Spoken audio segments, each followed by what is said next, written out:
வணக்கம் ஒருவரை, நான் உங்கள் வினோத். இன்னைக்கு காவலர் தேர்வு போலீஸ் எக்ஸாமுக்கு நான் தயாரானது குறித்து அந்த அனுபவத்தை உங்களுடன் பகிர்ந்து கொள்கிறேன்.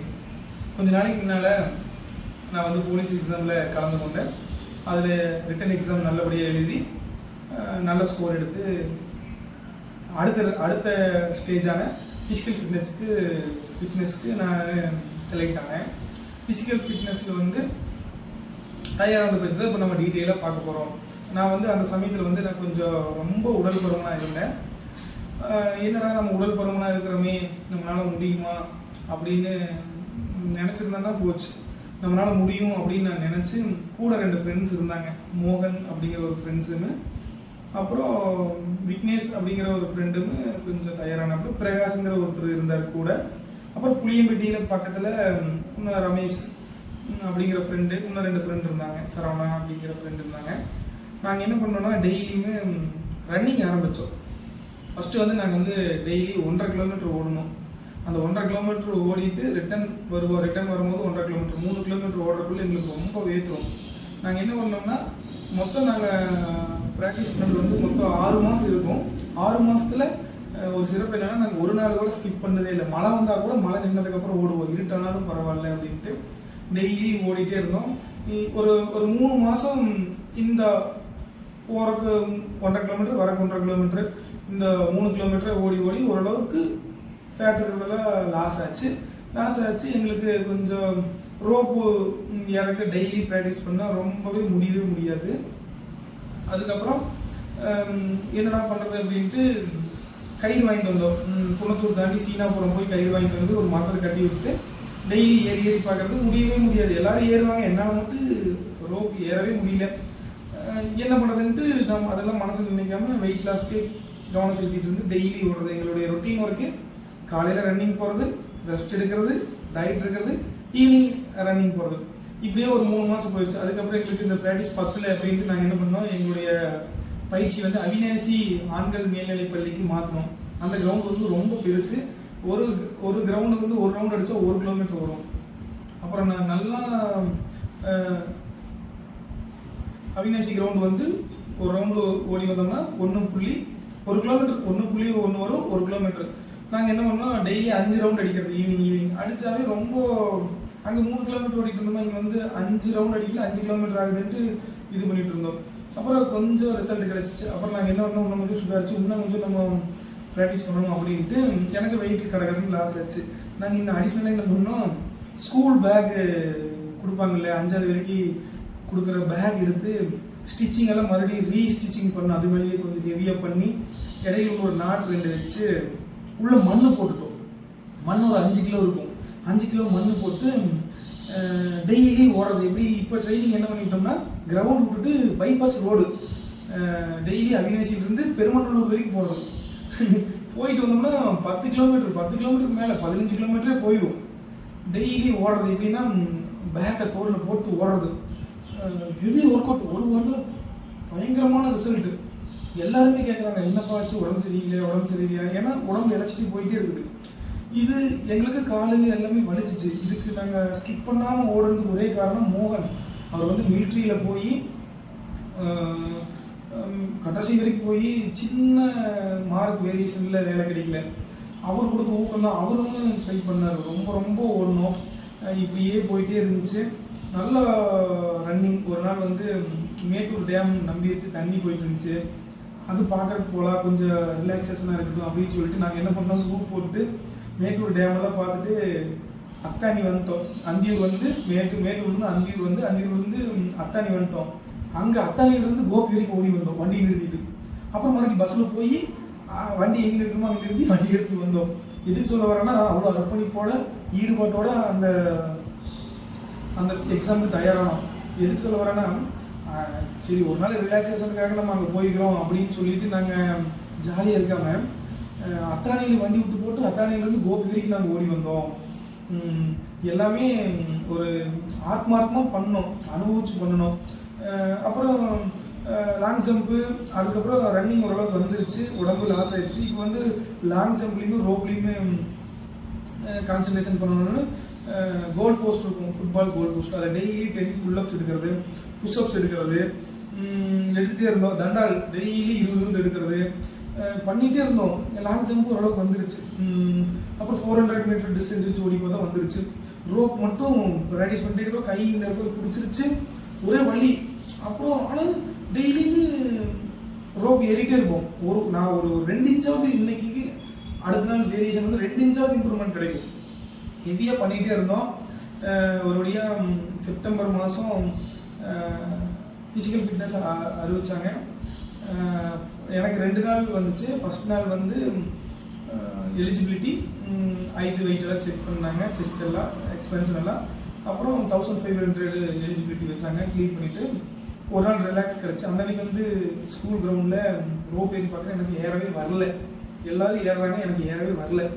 ஆனால் எனக்கு ரொம்ப என்னடா நாளைக்கு வந்து ரோப் கிளைம்பிங் நிற்குது, இன்றைக்கி ஏற முடியலையே அப்படின்னு எனக்கு கொஞ்சம் ஒரு சின்ன டவுட் இருந்துச்சு. ஆனால் நான் வந்து தண்டாலுமே புஷ்அப்ஸ் இந்த கோல் போஸ்ட்டில் போகிறத நான் நிறுத்தவே இல்லை. வெயிட் லாஸ் ஆகுது, கையை நல்லா ஸ்ட்ரென்தன் பண்ணிட்டு, அது எனக்கு நல்லா ஞாபகம் இருக்குது. எனக்கு நம்பிக்கை இருந்துச்சு, ஏற முடியுங்கிறது இருக்குது. ஏன்னா ஒர்க் அவுட் பண்ணி கையை நல்லா ஸ்ட்ராங் பண்ணி வச்சுக்கணும். கை நல்லா ஸ்ட்ராங்காக இருந்தாவே கண்டிப்பாக ரோப் கிளைம்பிங் ஏறிடலாம். அப்புறம் என்ன பண்ணாங்க, ரோப் கிளைம்பிங் வந்துருச்சு. ரோப் கிளைம்பிங் அது முடிச்சா தான் அடுத்தது லாங் ஜம்ப், அதுக்கப்புறம் 400. ரோப் கிளைம்பிங் வந்து கரெக்டாக நான் 5 இருந்துச்சு, 5 ரோப் இருந்துச்சு. லைனாக உட்கார வச்சுக்கிறாங்க. நான் கரெக்டாக நான் ஏறதுக்கு முன்னால் லஞ்சுக்கு போயிட்டாங்க. மதியானம் ஆயிடுச்சு, லஞ்சுக்கு போயிட்டாங்க. போனோடனே 5 சாரும் போயிட்டாங்க, ஒரு சார் வந்துட்டார். எங்கள் சார் வந்துட்டார், ரோப்பு அந்த பார்க்குற இன்விஜிலேட்டர். நான் கொஞ்சம் உடல் புறமா இருந்து குறைஞ்சேன்னா அந்த எல்லாரும் சிரிக்கிற மாதிரி பார்த்தாங்க. இவன் எங்கடா ஏறிடுவான் அப்படிங்கிற மாதிரி நினைச்சாங்க. அப்புறம் நான் போய் நின்னேன்னா அதில் கேமரா வச்சுருப்பாங்க, அதில் சொல்லணும் என் பேருங்க அப்படின்னு சொல்லி அறிமுகமாகிட்டு தான் அது மேலே ஏறுவோம். நான் வந்து என் பேர் வினோத் அப்படின்னு சொல்லிட்டு சொன்ன கொஞ்சம் தடுமாற்றமாக இருந்துச்சு. அப்புறம் யார் சொன்னாங்க, விசில் ஊதுறாங்க. 1 2 3 4 5 ரோப்பு. அவங்க லஞ்சுக்கு போயிட்டு நான் வரல, எங்கள் சார் மட்டும் விடாரு. எல்லாருக்குடைய பாருங்க என் மேலே இருக்குது. நான் தான் முதல் ஆள் ஏறது. எனக்கு ரொம்ப ஆனால் எதையும் நினைக்கல, ஒரு ஊக்கம் தான். ஏன்னா ப்ராக்டிஸ் நல்லா பண்ணிக்கிறோம் அப்படிங்கிற ஊக்கம். நான் ரோப் கிளைம்பிங் ஏறுறேன். அங்கே போய் சின்ன வைக்கணும். இங்கே ஒரு ரெட் கலர் டேப் போட்டிருப்பாங்க. அதை தாண்டி அந்த சிங்கிள் ஸ்டார் டபுள் ஸ்டார் வச்சு இந்த சின்ன கொண்டு போய் அது கைத்தில் முட்டை வைக்கணும். நான் ஏறேன் போயிட்டே இருக்கிறேன். ஏறிட்டேன் நல்லா ஏறிட்டேன். இப்போ இருக்கிற டபுள் ஸ்டார் அப்படிங்கிறாங்க. அப்புறம் இறங்குறேன், சர்ன்னு இறங்கிட்டேன். இறங்கினோடனே அப்போ எனக்கு பின்னால் மோகன் கொண்டு இருந்தார் அந்த லைனில். மோகன் பார்த்து இப்படின்னு சூப்பர் பாஸ் அப்படின்னாரு மோகன். நானும் மோகன் எப்பவுமே பாஸ் தான் கூப்பிட்டுக்குவோம். மோகன் எனக்கு பாஸ்னாரு, நான் அவரை பாஸ் தான் கூப்பிடுவோம். எதுக்கு இதை சொல்கிறேன்னா, எனக்கு முன்னத்து நாள் வரைக்கும் ரோப் கிளைம்பிங் வரல. ஆனால் நான் வரலன்னு நினச்சி எங்கடா உங்களுக்கு ரோப் கிளைம்பிங் வர மாட்டேங்குதுன்னு நினச்சின்னா நான் கண்டிப்பாக ரோப் கிளைம்பிங்கில் டபுள் ஸ்டார் வாங்கியிருக்கவே மாட்டேன். 5 மார்க் வாங்கினேன் டபுள் ஸ்டார். ஆனால் நான் போட்ட உழைப்பு வந்து 100%. டெய்லி தண்டால் புல்லப்ஸ், என் கை ஸ்ட்ரென்தன் பண்ணிட்டேன். ஆனால் எனக்கு தெரியல, என்னுடைய வலிமை எனக்கு தெரியவே இல்லை. ரோப் கிளைம்பிங் ஏறவே முடியல. ஏன்னா இங்கே ஒரு கயிறு வேற மாதிரி, அங்கே ஒரு கயிறு. ஆனால் கை நல்லா ஸ்ட்ராங் ஆயிடுச்சு. ஆனால் நான் இறுதி முடிவில் வந்து நான் வந்து சக்ஸஸ் பண்ணி டபுள் ஸ்டார் எடுத்து. எதுக்கு சொல்கிறேன்னா, நம்மளுடைய உழைப்பு இதே மாதிரிதாங்க. நீங்கள் ஒரு உழைப்பை சரியாக பண்ணிட்டு இருந்தீங்கன்னா நீங்கள் சரியாக பண்ணுறது உங்களுக்கு தெரியவே தெரியாது. உங்களால் ஐடென்டிஃபை பண்ணவே முடியாது. ஆனால் நீங்கள் சரியாக பண்ணிவிட்டு daily day to day activity daily பண்ணிட்டு வந்து ஃபைனலாக நீங்கள் ரிசல்ட் வந்து எப்படி கிடைக்குன்னா, இப்போ எனக்கு எப்படி ரோப் கிளைம்பிங்கில் ஃபுல் மார்க் கிடைச்சி அது மாதிரி உங்களுக்கும் கிடைக்கும். அப்புறம் 400 வந்துச்சு.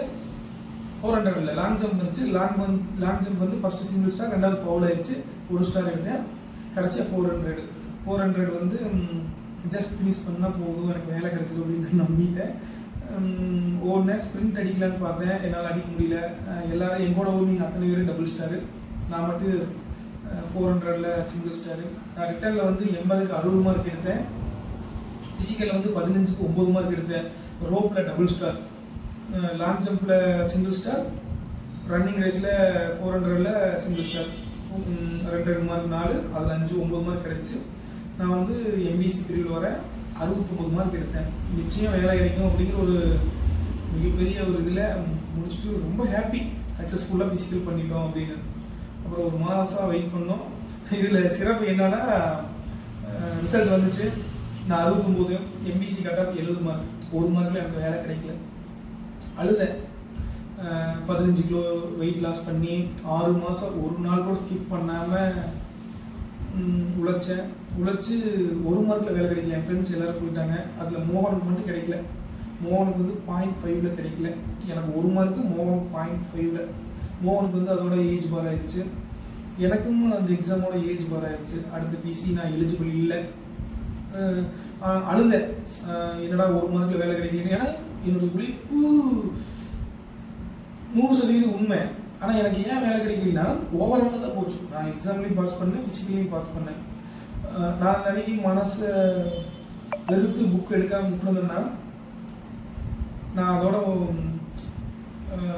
என்ன சொல்கிறது மீண்டு வந்துருக்க முடியாது. ஆனால் நான் எங்கள் பாலு சார் இருக்கிறாரு. பாலு சார்கிட்ட நான் போய் சொன்னேன் 1 மார்க்கில் வேலை கிடைக்கல அப்படின்னு முடிக்கி. பாலு சார் சொன்னார், சிறந்த பட்டறிவு அப்படின்னாரு. இது மிகப்பெரிய அனுபவம். இது பட்டறிவு யாருக்கும் கிடைக்காது, விட்டு பார்த்துக்கலாம். பாலு சார் சொன்ன ஒரே வார்த்தை, கிடைக்காம போயிடுச்சு அப்படிலாம் வருத்தப்படல. சார் வருத்தம் இருக்கும், மனசுக்குள்ள இருக்கும் சாருக்கு. சார் என்ன சொன்னார்னா, சிறந்த பட்டறிவு வினோத்து, இந்த அனுபவம் யாருக்கும் கிடைக்காது அப்படின்னு சொன்னார். அந்த உண்மையிலே மிகப்பெரிய பட்டறிவு. இப்போ நான் வந்து போலீஸ் தேர்வு படிக்கிற எல்லா பசங்களுக்கும் என்னால் வழிகாட்ட முடியும். அத்தனை அனுபவம் என்கிட்ட இருக்குது. எக்ஸாம் எப்படி படிக்கணும், ஃபிசிக்கல் எப்படி நம்ம கான்சன்ட்ரேஷன் பண்ணணும், சைக்காலஜி எப்படி படிக்கணும், சயின்ஸ் எப்படி படிக்கணும் அப்படின்னு என்னால் 100% சொல்ல முடியும். இந்த கொஸ்டின் வரும்னு. நான் காவலர் தேர்வில் எனக்கு வேலை கிடைக்கல. ரொம்ப டிப்ரெஷனாக இருந்து அழுதேன். அதிலிருந்து என்னை மீண்டு கொண்டு வந்தது பாரதி அப்படிங்கிற என்னுடைய நண்பன், ரஞ்சித் அப்படிங்கிற என்னுடைய நண்பன். ரஞ்சித்துக்கு ஃபோன் பண்ணி சொல்கிறேன், எனக்கு வேலை கிடைக்கல 1 மார்க்கில் முடிக்க. ரஞ்சித்து ஃபீல் பண்ணாதீங்க அப்படின்ட்டு நான் தூங்கிட்டு இருக்கிறேன். அடுத்த நாள் காலையில் கண் முடிச்சு பார்க்குற தலைமையில் ரஞ்சித்து என் ரூமில் கூண்டுக்கிறாரு. எனக்கு வந்து என்னங்க விடுங்க பார்த்துக்கலாம் அப்படின்ட்டு காலையில் என்ன ப்ரெஷ் கூட பண்ணல. என்னை வெளியே கூட்டிகிட்டு போயிட்டார். அந்த அன்னைக்கு ஃபுல்லாக வெளியே தான் சுற்றணும். பாரதி எனக்கு அந்த 1 மார்க்கில் வேலை கிடைக்கல. எனக்கு நிறைய தவறான எண்ணங்கள் வந்துச்சு, நெகட்டிவ் தாட்ஸ் வந்துச்சு. அந்த நெகட்டிவ் தாட்ஸ்லேருந்து நான் மீண்டு வரக்கு பாரதி எனக்கு 5 நிமிஷத்துக்கு ஒரு ஃபோன் பண்ணிகிட்டே இருப்பார். 5 நிமிஷத்துக்கு ஒரு ஃபோன் என்னுடைய என்ன வினோத்து பண்ணுற வீடியோ பார்த்துக்கலாம் அப்படின்னு 5 நிமிஷத்துக்கு ஒரு ஃபோன் பண்ணி என்னை மீண்டு கொண்டு வந்துட்டாங்க. ஃப்ரெண்ட்ஸ் தான் கொண்டு வந்தாங்க என்னைய. ஏன்னா அழுதேன், வருத்தப்பட்டேன். அப்பா கிட்ட சொன்னேன், அப்பா 1 மார்க்கில் வேலை கிடைக்கலன்னு அழுதேன். அப்பா வந்து என்னை கட்டி பிடிச்சிட்டு கிடச்சிருக்கலாமே அப்படின்னு வருத்தப்பட்டார். அப்புறம் நான் சொன்னேன், வீணாக போச்சேங்கப்பா, 6 மாதம் உழைப்பு 1 மார்க்கில் கிடைக்கலங்கப்பா அப்படின்னு முடிக்க அப்பா சொன்னார், 1 மார்க்கு பத்தலைன்னா 10 மார்க் எச்சா வாங்குற அளவுக்கு படி சாமி, நான் இருக்கா சாமி அப்படின்னு சொன்னார். அப்பா மிகப்பெரிய ஊக்கம் கொடுத்தாரு. ஃப்ரெண்ட்ஸ் அப்பா இல்லைன்னா நான் புத்தகத்தை எடுத்துருக்க மாட்டேன். மறுபடியும் திரும்ப புத்தகத்தை எடுத்து இப்போ எப்படியோ ஒரு சின்ன ஒரு வேலைக்கு வந்துட்டேன். இன்னும் படிச்சுட்டே இருக்கிறேன். இது எதுக்கு சொல்கிறேன்னா, இது ஒரு சிறந்த அனுபவம். எனக்கு என் வாழ்க்கையில் கிடைச்ச அனுபவம். இந்த அனுபவமெல்லாம் கிடைச்ச முடிக்கு தான் நான் எதையுமே சாதிக்கலாம் அப்படிங்கிற ஒரு எண்ணம் வந்துச்சு. ஒரு தோல்வி வருது அப்படின்னா, தோல்வி வந்தால் தாங்க வெற்றி வரும். அந்த தோல்வியோட வாழ்க்கை முடிய போகிறதில்ல. அது மாதிரி நீங்கள் படிங்க, நல்லா படிங்க. வாழ்க்கையில் ஒரு ஒரு கன்ஸ்ட்ரக்ஷன் பண்ணுறீங்களா, அதில் ஒரு நிறைய அனுபவம் வரும். ப்ராஃபிட் வரலாம், லாஸ் வரலாம், என்ன வந்தாலும் நீங்கள் அதில் ஒரு அனுபவமாக எடுத்து நீங்கள் அதிலேருந்து கண்டிப்பாக ஒரு நல்ல அனுபவம் கிடச்சி மீண்டு வாழ்க்கையில் மேலே வர முடியும். இந்த வீடியோ உங்களுக்கு யூஸ்ஃபுல்லாக இருக்கும்னு நினைக்கிறேன். அடுத்தடுத்து படிங்க. மெயினாக நான் போடுற இந்த வீடியோஸ் எல்லாமே கொஞ்சம் செல்ஃப் மோட்டிவாக இருக்கணுங்கிறதுக்காக தான். நான் அதுக்காக தான் இது போடுறேன்.